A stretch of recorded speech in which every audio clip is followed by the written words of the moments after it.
El investigador bíblico presenta: ¿qué representan las bestias de Apocalipsis y Daniel? Desde los mismos días del paraíso terrestre, situado en el jardín del Edén, se gesta lo que el investigador bíblico denomina el complejo de Eva, que manifiesta un profundo sentimiento de desprecio por el conjunto de cosas que posee y una ambición desmedida por aquello que no se tiene. En efecto, conforme a lo señalado por Génesis 3, 1 al 6, Eva no valoró el acceso a todos los frutos que le eran permitidos, sino que manifestó una obsesión desmedida por el único fruto que le fue negado. Este complejo de Eva es el primer componente del síndrome del poder. El segundo componente del síndrome del poder guarda relación con lo que el investigador bíblico denomina el complejo de Adán, consistente en no aceptar las responsabilidades propias y descargarlas, si es necesario, sobre terceros. De hecho, en el pasaje bíblico de Génesis 3:12, Adán le dijo a Dios: «La mujer que me diste por compañera me dio el árbol y comí». Esta actitud es muy propia de muchos tiranos y gobernantes corruptos que, al verse perseguidos por la justicia, no aceptan sus culpabilidades y las descargan sobre otros. El tercer componente del síndrome del poder es el definido por el investigador bíblico como el complejo de Caín, motivado por un sentimiento de celos criminales contra su propio hermano, según lo relata Génesis 4:8. A través de la historia, los celos por el poder han llevado a los criminales más grandes o a los crímenes más grandes cometidos por hombres bestiales contra sus propios congéneres, sin respetar muchas veces hasta sus más cercanos o hasta familiares. En definitiva, los complejos de Eva, que es la ambición desmedida por el poder total, el de Adán, que es la actitud de no asumir culpabilidades por actos personales, y el complejo de Caín, que es la disposición a matar a los congéneres que se opongan a los intereses personales, conforman el síndrome del poder que marca la historia de la gobernación humana al margen de Dios. A medida que los hombres se fueron multiplicando sobre la faz de la tierra, se hicieron necesarias normas exigibles que hicieran posible la convivencia en sociedad. Cuando eso ocurre, nace lo que hoy conocemos como el Estado, considerado la membrana protectora de la sociedad, pero que en la práctica se transforma en un controlador jurídico de las masas. Como las normas que fija el Estado son creadas por hombres o grupos de hombres, generalmente impíos, las normas terminan protegiendo a quienes las redactan, los que a su vez terminan sirviéndose del poder que dicen representar. Allá, en los inicios de la era postdiluviana, aparece en el escenario mesopotámico Nimrod, quien es considerado por el capítulo 10 del Génesis como el primer poderoso de la tierra y vigoroso cazador delante de Dios, lo cual, en sentido figurado, lo acredita como hombre bélico y probablemente cazador de hombres, fundador del reino de Babel y de la ciudad de Nínive en Asiria. En aquellos días, según el relato de Génesis 11, 1-9, bajo el reinado de Nimrod y bajo sus órdenes tiránicas, según lo relata Flavio Josefo en sus Antigüedades Judías, se construye la Torre de Babel, en tiempos en que existía un solo lenguaje para toda la tierra y sus moradores permanecían en aquella región. Al percatarse Dios que el objetivo común de los edificadores de la torre era contrario a sus propósitos, no los deja continuar y genera la dispersión geográfica y lingüística de la humanidad. El objetivo de unidad mundial promovida por los edificadores de la Torre de Babel constituye el arquetipo del nuevo orden mundial, llevado a cabo por hombres con la misma sed de dominación que el rey Nimrod. Ahora bien, algunas sociedades tuvieron una organización tan desarrollada que llegaron a convertirse en verdaderas potencias mundiales, entendiéndose por ello al país con mayor poderío militar, económico y tecnológico para su época. Es importante mencionar que estas potencias a través de la historia convivirían con la nación de Israel como pueblo escogido de Dios. Veamos cómo ocurrió esto. Una nación no puede sostenerse por sí misma, Necesita apoyarse en un número determinado de gente que esté dispuesta a darlo todo por ella, aunque sea en contra de las normas morales de Dios. Gente activa, presta a lo que se requiera de ella, aún hasta dar la muerte a sus propios congéneres. Gente que esté dispuesta a quebrar huevos para cocinar el omelette de su agrado. Refiriéndose a este tipo de gente, el libro de Isaías 57:20 dice: pero los impíos son como el mar en tempestad, que no puede estarse quieto, y sus aguas arrojan cieno y lodo. Efectivamente, los grupos de poder necesitan y se sirven de esta gente que se comporta como un mar en tempestad y que arroja lodo blando sobre los que se les oponen o no están de acuerdo con ellos. Son la marea humana que, en la densidad y volumen adecuado, son suficientes para imponerse por la fuerza, aunque no sean mayoría. Los poderes políticos requieren el apoyo incondicional de esta gente que, en la cantidad adecuada, conforman una masa crítica desde la cual emergen para dominación de otros hombres. La primera potencia mundial que aparece en el escenario histórico fue Egipto, situado en África nororiental, a lo largo de las fértiles riberas del río Nilo, que sustentaba su economía a través de la agricultura, la ganadería y el comercio. Comenzó alrededor del año 3150 antes de la era cristiana y terminó en el año 31 antes de la era cristiana. Algunas de las que fueron su ciudad capital eran Memphis y Tebas. Su escritura era jeroglífica y sus castas jerárquicas estaban compuestas por el faraón, considerado un dios, luego los sacerdotes, luego los escribas, los soldados, comerciantes, artesanos, campesinos y esclavos, entre los que estuvieron los israelitas liberados en los días de Moisés y Ramsés II. Entre sus muchos faraones también estuvieron Akenatón, Tutankamón y Seti I, padre de Ramsés II y esposo de la bella Nefertari. Su mayor esplendor estuvo en el Imperio Nuevo cerca del año 1550 antes de la era cristiana, caracterizado por expansión territorial a través de su poderío militar. Entre las obras arquitectónicas estuvieron las pirámides y los templos, entre ellos Karnak y Luxor. Entre sus muchos dioses estaban Ra, Osiris, Amón, etc. Pero el imperio egipcio no conservaría su hegemonía mundial indefinidamente.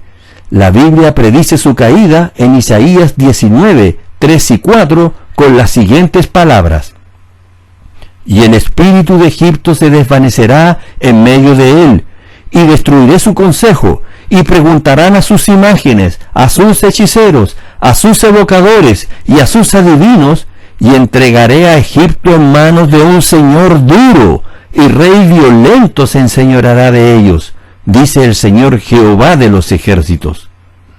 Asaradón, también llamado Esaradón, señor duro y violento, asesina a su padre Senaquerib y le sucede en el trono de Asiria, actual país de Irak, e inicia la conquista de Egipto, apoderándose de Memphis cerca del año 671 antes de la era cristiana. Tras su muerte, ocurrida 2 años más tarde, le sucede como rey de Asiria su hijo Asurbanipal. En el Museo Británico de Londres se exponen unos relieves grabados que grafican las despiadadas prácticas de guerra confesas por el propio rey Asurbanipal, al despellejar vivos a sus enemigos, cortarles la lengua y luego sus cabezas para exhibirlas públicamente. Nadie podría negar que Asurbanipal también era un señor duro y rey violento. Certeramente la Biblia mira la historia por anticipado. Una segunda potencia mundial aparecía en el escenario del mundo antiguo, Asiria. Por ello, su rey proclamó las memorables palabras: soy Asurbanipal, rey del mundo, rey de Asiria. Asurbanipal también afirmó haber teñido de rojo las aguas del río Ulai por la matanza de sus enemigos elamitas. La Biblia no tarda en pronunciar sentencia contra Asiria y su ciudad capital Nínive. El libro de Nahum, capítulo 3, versículos 1 y 3, registra la siguiente profecía: ¡ay de ti, ciudad sanguinaria! llena de mentira y de rapiña, sin apartarte del pillaje. He aquí, tu pueblo será como mujeres en medio de ti. Las puertas de tu tierra se abrirán de par en par a tus enemigos. Fuego consumirá tus cerrojos. La historia confirma que cerca del año 612, antes de la era cristiana, la ciudad de Nínive fue conquistada, destruida y quemada por una alianza entre los medos y el rey de Babilonia, Nabopolassar. De esta forma, Asiria, la segunda potencia mundial, había caído tal como lo predijo Nahum. Por eso la pregunta es, ¿cuál sería la próxima potencia mundial? Esta vez, la Biblia predice en el acto la sucesión de las 4 próximas potencias mundiales. Cerca del año 603 antes de la era cristiana, en el segundo año de su reinado, Nabucodonosor II, hijo de Nabopolassar, tuvo un sueño que luego de ser interpretado por Daniel, revelaría la identidad de las 4 próximas potencias mundiales que sucederían al imperio asirio. En efecto, Daniel 2, 1 al 36, registra dicho suceso en el que el emperador babilonio Nabucodonosor contempla en sueño una gran imagen con cabeza de oro, pechos y brazos de plata, vientre y muslos de bronce, piernas de hierro y pies en parte de hierro y en parte de barro cocido. Entonces una piedra sobrehumana golpeó a la imagen en sus pies y la destruyó. Luego, la piedra que destruyó la imagen se transforma en una gran montaña que abarcó toda la tierra. Daniel 2, 37 al 49 nos muestra la interpretación que el profeta Daniel entregó a Nabucodonosor. La cabeza de oro representó al propio imperio babilonio, que ya era la nueva potencia mundial de aquellos días. El resto de las partes que componían esa imagen representaban a los imperios mundiales que la sucederían.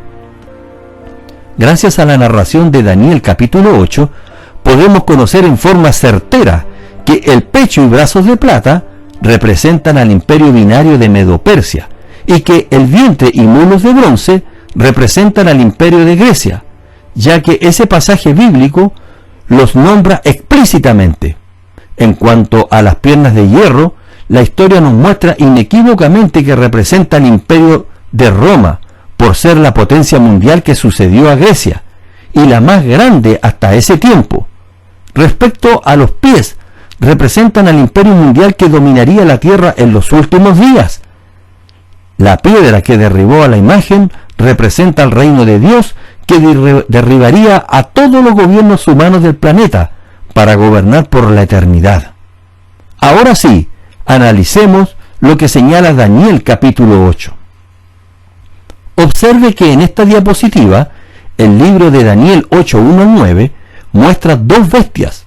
Sí, hemos llegado a la parte de este documental donde intervienen las bestias contempladas en visiones, por lo cual descubriremos su significado.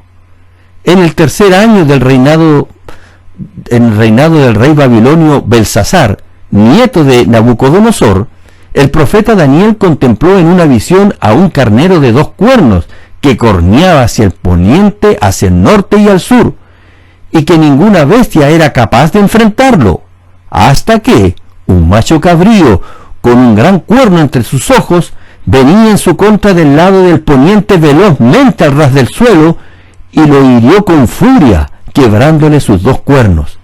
El carnero quedó botado en el suelo, sin fuerzas para volver a pararse, y el macho cabrío lo pisoteó y no hubo quien librase al carnero de su poder. El macho cabrío se engrandeció de gran manera, pero cuando estaba en su máximo apogeo, su gran cuerno se quebró, y en su lugar salieron otros 4 cuernos notables hacia los 4 vientos del cielo, y de uno de ellos salió un cuerno pequeño que creció mucho al sur, al oriente y hacia la tierra gloriosa. Veamos qué significa este enfrentamiento entre el macho de las cabras contra el macho de las ovejas. Daniel 8, 19 al 22 nos revela el significado de esta visión. El carnero de 2 cuernos representa el imperio binario de Media y de Persia. El macho cabrío representa el imperio de Grecia. ¿Se fija? La Biblia en forma explícita nos da literalmente los nombres de las bestias, a saber Medo, Persia y Grecia. Entonces, no es necesario interpretar, sino leer, para saber que cuando la Biblia habla de bestias en el contexto de enfrentamiento y dominación, se refiere a imperios o potencias político-militares. La visión alude a que el cuerno grande que tenía el macho de las cabras entre sus ojos es el rey primero, que por la historia se refiere al emperador Alejandro Magno. La visión sigue diciendo que en cuanto al cuerno que fue quebrado y reemplazado por 4 en su lugar, significa que 4 reinos se levantarán de esa nación, aunque no con la fuerza de él.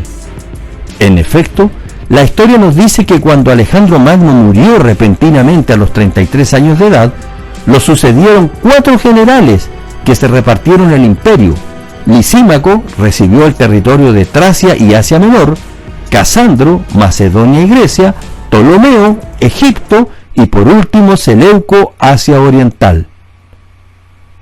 Ahora nos remontaremos a la visión nocturna que tuvo el profeta Daniel en un sueño relatado en Daniel 7, 1 al 8, en el cual vio 4 bestias diferentes la una de la otra y que salían del mar.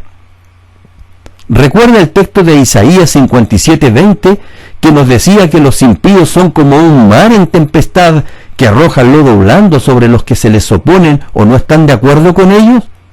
En efecto, estas bestias políticas dependen de un mar inquieto de hombres impíos que en conjunto forman una masa crítica que las apoya para emerger y mantenerse en el poder.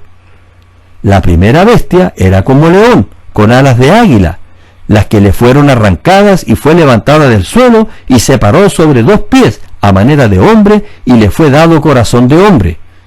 La segunda bestia, semejante a un oso, se inclinaba de un lado más que del otro y tenía en su boca 3 costillas entre los dientes y le fue dicho así: levántate, devora mucha carne. La tercera bestia era semejante a un leopardo, con 4 alas en su espalda y 4 cabezas, y le fue dado dominio. La cuarta bestia, espantosa y terrible y en gran manera fuerte, tenía dientes grandes de hierro, devoraba y desmenuzaba, y la sobra hollaba con sus pies, y eran diferentes de todas las bestias, y tenía 10 cuernos, y otro cuerno pequeño salía entre ellos, y delante de él fueron arrancados los 3 cuernos de los primeros, y he aquí que este cuerno tenía ojos como de hombre, y una boca que hablaba grandes cosas. Bien, veamos la interpretación.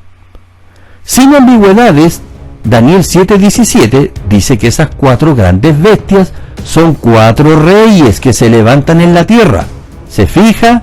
Bestias igual a reinos, poderes políticos sustentados en su fuerza militar. La visión de la cabeza de oro de la estatua de capítulo 2 de Daniel corresponde al león alado, a saber, Babilonia.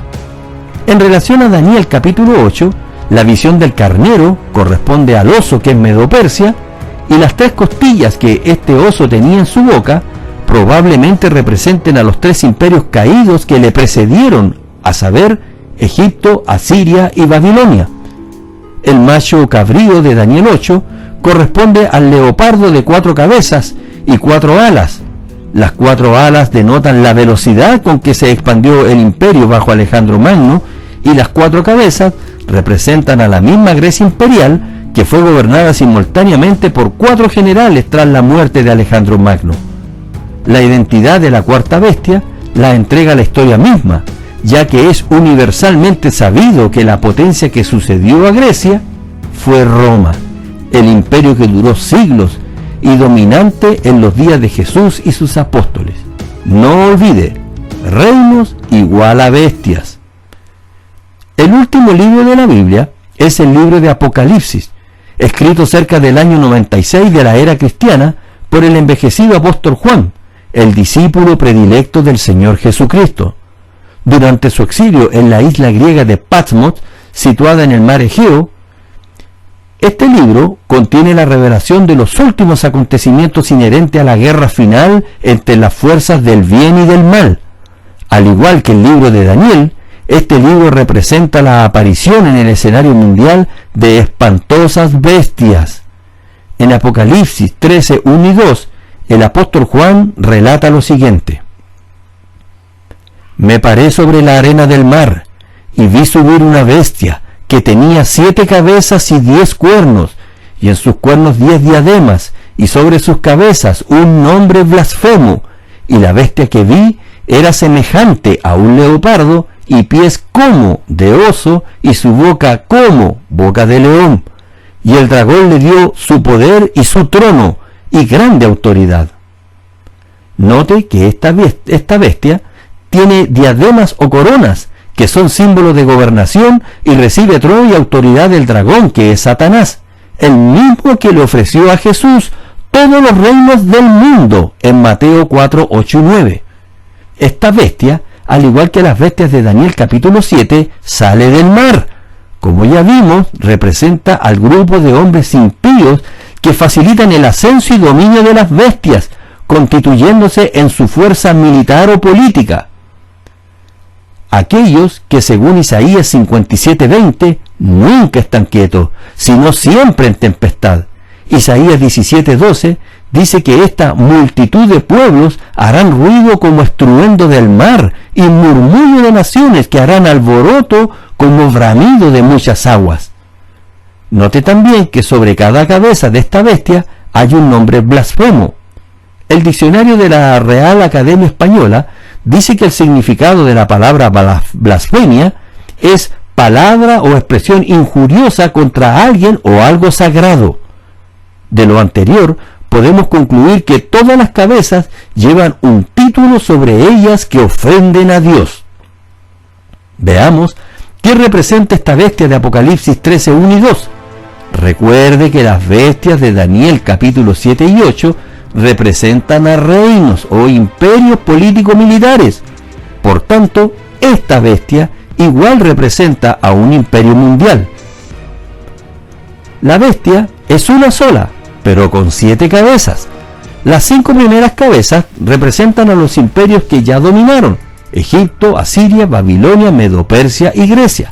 La 6ª cabeza representa la potencia dominante en los días en que se escribió Apocalipsis: Roma.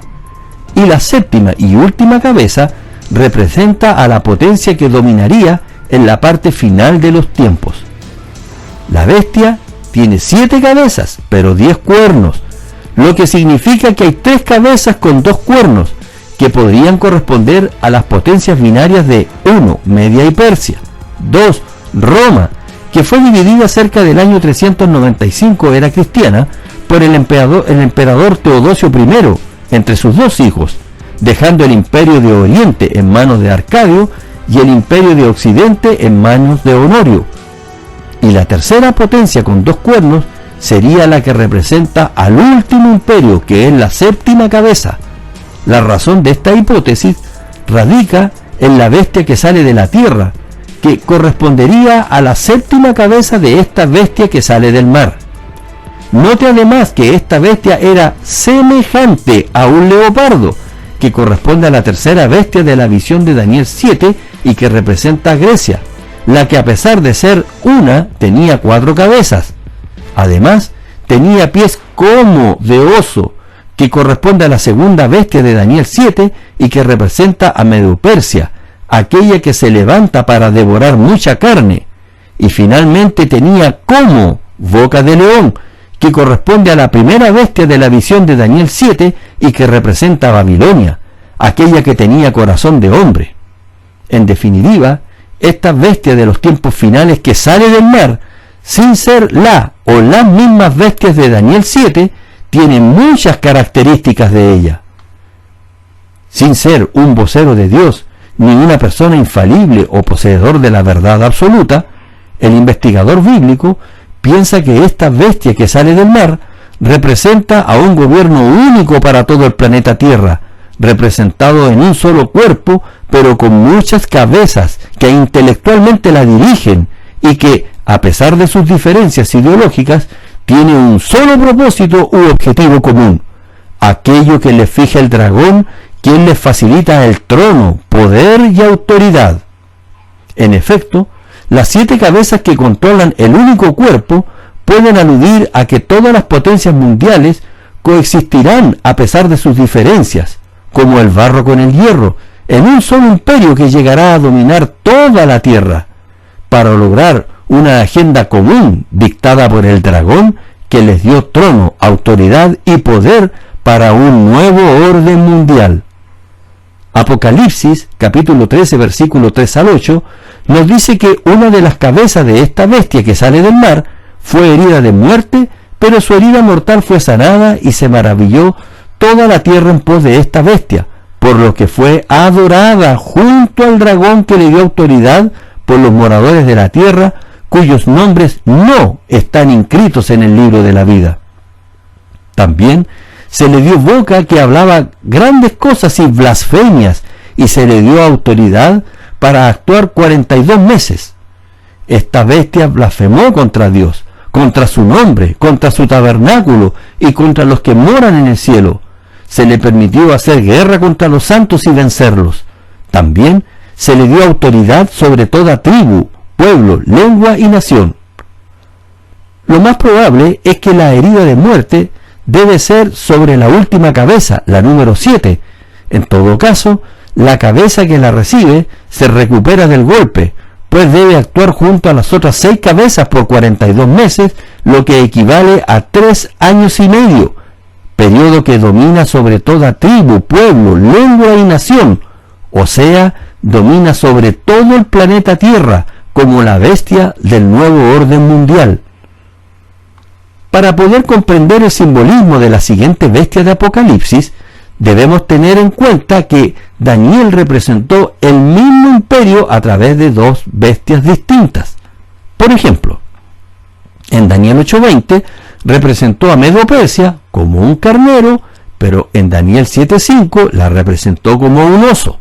De la misma forma, en Daniel 7:6 representó a Grecia como un leopardo, pero en Daniel 8:21 la representó como un macho cabrío. Apocalipsis 13, 11 al 13 nos presenta otra bestia, pero que emerge de la tierra y que tenía 2 cuernos semejantes a los de un cordero, pero hablaba como dragón. Ejerce la autoridad de la primera bestia en presencia de ella y hace que la tierra y los moradores de ella adoren a la primera bestia cuya herida mortal fue sanada. También hace grandes señales y hace descender fuego del cielo a la tierra delante de los hombres. Veamos qué representa esta bestia. ¿Recuerda usted que Daniel presentó a Medo-Persia como un carnero y en otra visión como a un oso? Igualmente, ¿recuerda usted que presentó a Grecia como un leopardo y en otra visión como un macho cabrío? Bueno, en la misma línea profética, es muy probable que esta segunda bestia represente a la 7ª cabeza de la bestia que sale del mar, para entregarnos rasgos adicionales, razón por la cual esta segunda bestia actúa solo en presencia de la primera. Un rasgo adicional es que esta segunda bestia tiene 2 cuernos, que forma parte de los 10 cuernos de la bestia que sale del mar. Como la 7ª cabeza de la primera bestia es la dominante, se presenta en forma separada, ya que las otras 6 cabezas y sus cuernos sirven para completar la dominación mundial, en el sentido de que están incluidas como parte del mismo gobierno, aunque no son las que más influyen. Esos 2 cuernos son semejantes a los de un cordero, no son cuernos de cordero, sino semejantes. Por tanto, esta bestia parece entregar una gobernación pacífica como la de un corderito, pero solo en apariencia, ya que en realidad habla como dragón. O sea, aunque la bestia no es el dragón mismo, echa fuego por la boca, al igual que el dragón que le dio autoridad para calcinar a quienes no hagan su voluntad. Esta bestia hace grandes señales imitando a Dios, que hizo bajar fuego del cielo en los días de Elías el profeta. Lo más importante es que esta bestia, con cuernos de cordero y boca de dragón, emerge o sale de la tierra y no del mar.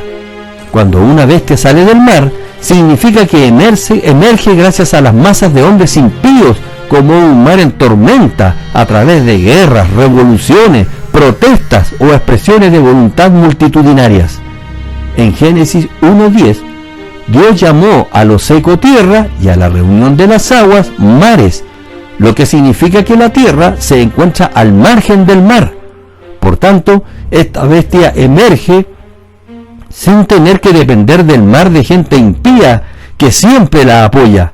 Esta vez sale de la tierra mediante un pacto o pactos entre cuatro paredes, sin tomar en cuenta las masas, ya que a estas las usa solo cuando las necesita. ¿Cómo podemos explicar que la bestia que sale de la tierra sea una parte de la bestia que sale del mar? Bueno, la primera bestia coloca su énfasis en la dominación mundial a través de una sola entidad, pero controlada intelectualmente por varias cabezas, que teniendo procedencia territorial distinta, se mantienen unidas a ese cuerpo común para lograr el objetivo común, la gran misión, que es la que les dicta el dragón. El que cabezas con ideologías disímiles y hasta opuestas se mantengan cohesionadas a un mismo cuerpo, resultará en lo que se predijo en la estatua de Daniel, el barro unido con el hierro. Esta bestia sale del mar, porque el origen y existencia de sus cabezas fue sustentado en la intervención de las masas para forjarse como naciones por medio de guerras, revoluciones o expresiones multitudinarias. La segunda bestia pone su énfasis en la cabeza dominante de la bestia que sale del mar, o sea, la séptima cabeza. Tanto la bestia que sale de la tierra como la séptima cabeza de la bestia que sale del mar tienen dos cuernos, lo que denota una potencia binaria que finalmente se impone sobre todas las otras cabezas para forzarlas a formar parte de esa única entidad que gobernará todo el planeta Tierra bajo la ideología dominante. La bestia binaria que sale de la Tierra resulta probablemente del acuerdo entre dos potencias que unidas impondrán su ideología sobre el resto del planeta. Si el cumplimiento de estas profecías fuese en la primera mitad del siglo XXI, es probable que sea el resultado de la unión entre Estados Unidos y Gran Bretaña o de Rusia con China. Al final, la ideología capitalista o la ideología comunista se impondrán sobre su contrincante. Apocalipsis 13, 14 al 18 nos dice que la bestia que sale de la tierra ordenó a los moradores de la tierra que le hagan una imagen a la bestia que sale del mar, y esta imagen cobró vida, la cual hablaba y mataba a todo el que no la adorase, y hacía que todos sin excepción se les pusiese una marca en la mano derecha o en la frente, y que todo el que no tuviese esa marca, o el nombre de la bestia, o el número de su nombre, que es el 666, pudiese comprar ni vender. ¿Se fija? La imagen de la bestia tiene tres formas de grabar o sellar a las personas. Lo hace con una marca, o con su nombre, o con el número de su nombre. El hecho de que la imagen de la bestia marque en la mano derecha pudiera significar que buscará hacernos pecar materialmente. La mayoría de los seres humanos son diestros, y es esta mano la que más se usa al realizar actividades manuales. El que la imagen de la bestia quiera marcarnos en la frente denota que, aunque no pequemos directamente contra las leyes de Dios, intelectualmente podemos hacernos cómplices al quedarnos callados o consentir o hasta promover los pecados con que la imagen de la bestia quiere marcar a la humanidad. Algunos han especulado diciendo que la imagen de la bestia buscará marcar a las personas con un microchip, pero no hay indicación de que la Biblia prohíba o no prohíba algunas prácticas tecnológicas. El problema no es tecnológico, el problema es espiritual, y la bestia a través de su imagen buscará hacernos pecar contra las leyes claramente establecidas en la Biblia, que es el cuerpo normativo de los cristianos. A una persona pudieran capturarla contra su voluntad, luego inmovilizarla, doparla e implantarle un microchip en su mano derecha o en su frente. Pero eso no sería un pecado. ya que todo fue sin su consentimiento.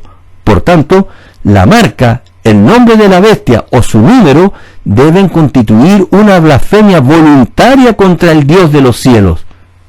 Pero la pregunta es, ¿quién es la imagen de la bestia? ¿Dónde pueden verse representadas la totalidad de las cabezas y los cuernos? Si el fin es para la primera mitad del siglo XXI, es muy probable que la imagen de la bestia que sale del mar sea la ONU o la entidad que la suceda, y que cumpla, entre otras, sus actuales funciones descritas en el artículo 1 de su carta, tales como mantener la paz y la seguridad internacional y con tal fin tomar medidas colectivas eficaces para prevenir y eliminar amenazas a la paz y para suprimir actos de agresión u otros quebrantamientos de la paz. Pero como dice el texto de Isaías 57:21, no hay paz, dijo mi Dios, para los impíos. Nótese que el versículo 20 anterior es el que dice que los impíos son como el mar en tempestad. La bestia que sale del mar de Apocalipsis 13 es la que estará presente en los tiempos finales. Y el hecho de que sus cabezas representen a todas las potencias mundiales que existieron desde el comienzo hasta el final de la gobernación humana y que la totalidad de sus cuernos sean 10, lo que representa un número completo, nos dice precisamente eso, que la conjunción de todos los reyes de la tierra es para defender el supuesto derecho de los hombres para gobernarse a sí mismos y que no aceptarán la llegada del Cordero para quitarle los reinos, como lo profetizó Daniel en su estatua, que fue derribada por una piedra que representa el reino de Dios. Por eso, el Salmo 2, 1 y 2 dice: ¿por qué se amotinan las gentes y los pueblos piensan cosas vanas? Se levantarán los reyes de la tierra, y príncipes consultarán unidos contra Jehová y contra su ungido. En ese mismo sentido, Apocalipsis 16:14 dice: pues son espíritus de demonios que hacen señales y van a los reyes de la tierra, a todo el mundo, para reunirnos a la batalla de aquel gran día del Dios Todopoderoso.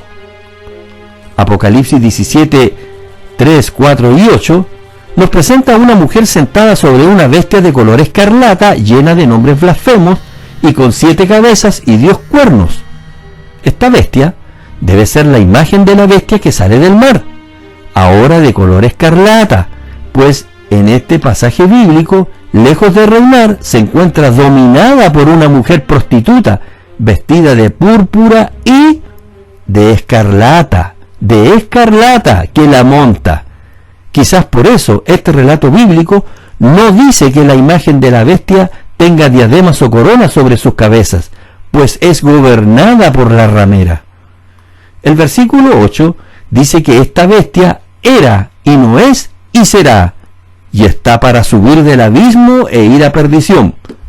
Al respecto, puede ser que la bestia era la Liga de Naciones, impuesta por el Tratado de Versalles en 1919, para buscar la paz y la reorganización internacional al terminar la Primera Guerra Mundial. Pero debido a su fracaso, al no impedir el estallido de la Segunda Guerra Mundial, se fue al abismo y desapareció. Note que el escudo de la Liga de Naciones era un pentágono azul, que en su interior contenía una estrella de 5 puntas blancas, la que a su vez contenía otra estrella de 5 puntas azul. Es curioso que el satanismo también use una estrella de 5 puntas como símbolo. Entonces, la Liga de Naciones era y no es, pero volvió a ser en el año 1945, al terminar la Segunda Guerra Mundial. Subió del abismo transformada en la ONU. Finalmente, esta institución de hechura humana se irá a la perdición. Apocalipsis 17, 9 y 10 nos dice que las 7 cabezas de la bestia sobre la que se sienta la mujer son 7 montes, y que esos montes son 7 reyes. 5 de ellos han caído, uno es, y el otro aún no ha venido, y cuando venga es necesario que dure breve tiempo. Eso dice la Biblia. Efectivamente, para los días en que se escribió Apocalipsis, cerca del año 96 de la era cristiana, ya habían caído Egipto, Asiria, Babilonia, Medo-Persia y Grecia. Sin embargo, Roma era presente como potencia mundial dominante y la última potencia que dominaría toda la tierra aún no había venido. Cerramos las visiones de las bestias de Apocalipsis 17:11, que nos dice que la bestia que era y no es también el octavo y es de entre los 7 y va a la perdición. Como esta bestia es solo la imagen de la bestia que sale del mar, no tiene poder propio, pero a través del poder que le transfieren las 7 cabezas de esta, llega a ser un octavo rey. El versículo 12 señala que los 10 cuernos de la imagen de la bestia son 10 reyes que aún no han recibido reino, pero por una hora recibirán autoridad como reyes juntamente con la bestia, lo que nos da a entender que estos cuernos tomarán poder real por un corto tiempo para gobernar en forma conjunta con la imagen de la bestia. Finalmente, el propósito conjunto será pelear contra el Cordero de Apocalipsis 19, pero el Cordero los vencerá. El investigador bíblico no representa ninguna religión ni pretende llevar a nadie a ninguna religión. El investigador bíblico no es poseedor de la verdad absoluta. 1 Corintios 13, 9 y 10. Suscríbete a mi canal YouTube, El Investigador Bíblico EIB. Agradecimientos a Pixabay por sus imágenes y videos gratuitos y a Shotcut, editor de videos. Fin.